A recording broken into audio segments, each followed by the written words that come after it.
지난 화요일 윤석열 대통령의 탄핵 심판에 나왔던 핵심 증인 이진우 여인형 전 사령관이 구속수감 상태에서 김용현 전 장관 측 변호인과 접견한 사실이 JTBC 취재 결과 확인됐습니다.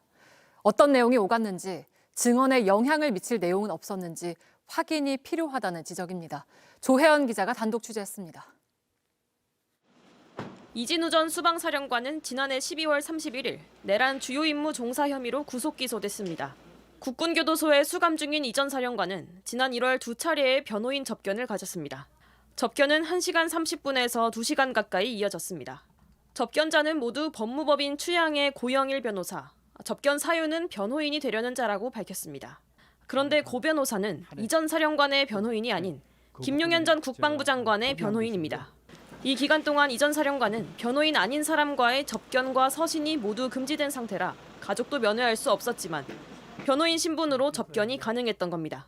지난 1월 13일 첫 접견은 이 전 사령관이 국회 국정조사특위 증인 출석을 하루 앞둔 날이었습니다. 이 전 사령관은 다음 날 국회에서 대부분의 질문에 답변을 거부했습니다. 대통령으로부터 몇 번 전화 받았습니까? 지금 그 부분은 지금 제가 공소 제기돼 있어서 여기서 답변 드리는 게 좀 제한이 됩니다.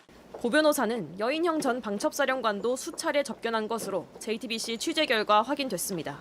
접견은 1월에만 3차례 있었고 헌법재판소 탄핵 심판 증인 출석이 예정됐던 전날인 지난 3일에도 만난 것으로 파악됐습니다.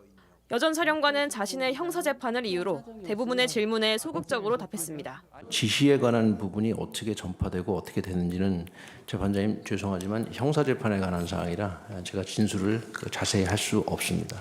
여 전 사령관 측은 고 변호사가 여 전 사령관에게 기도를 해주는 등 몇 차례 접견은 있었지만 앞으로는 접견을 거절할 예정이었던 것으로 알고 있다고 설명했습니다.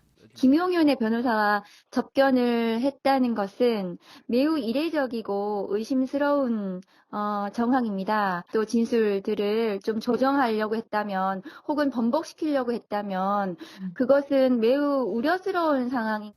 고 변호사 등 김 전 장관의 변호인단에 전직 사령관들을 접견한 경위와 내용, 목적 등을 물었지만 답을 들을 수 없었습니다. JTBC 조혜연입니다.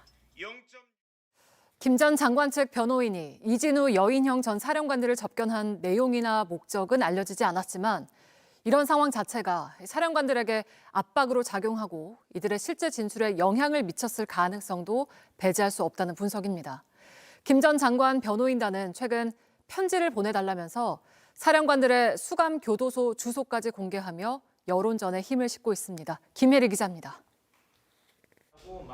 변호인이 아닌데도 이진우 전 수방사령관과 여인형 전 방첩사령관을 수차례 접견한 고영일 변호사.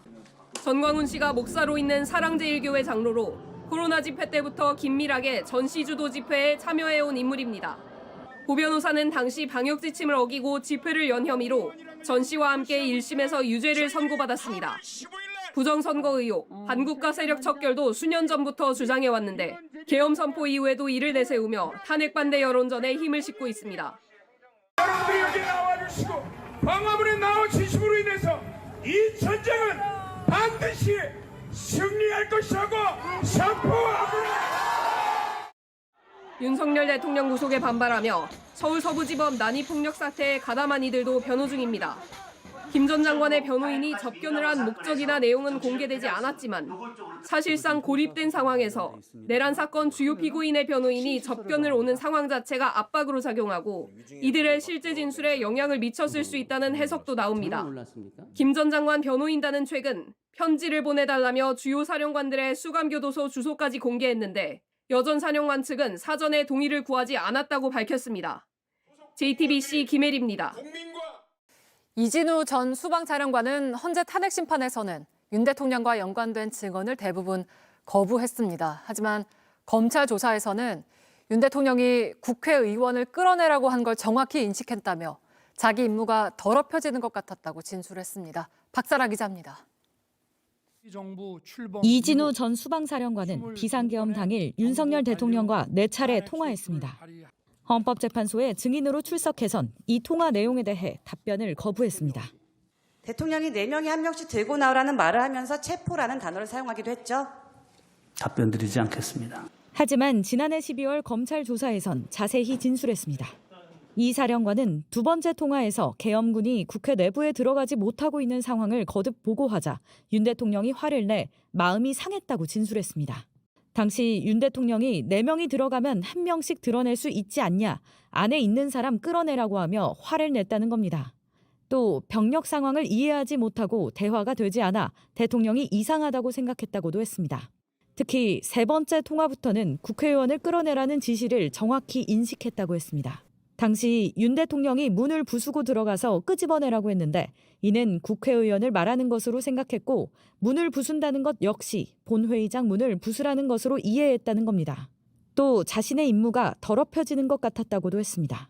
의원 체포 지시를 한 적이 없다는 윤 대통령 측 주장에 대해 침묵을 지켜오던 이 전 사령관조차 검찰에선 자세히 진술을 한 겁니다. JTBC 박사라입니다.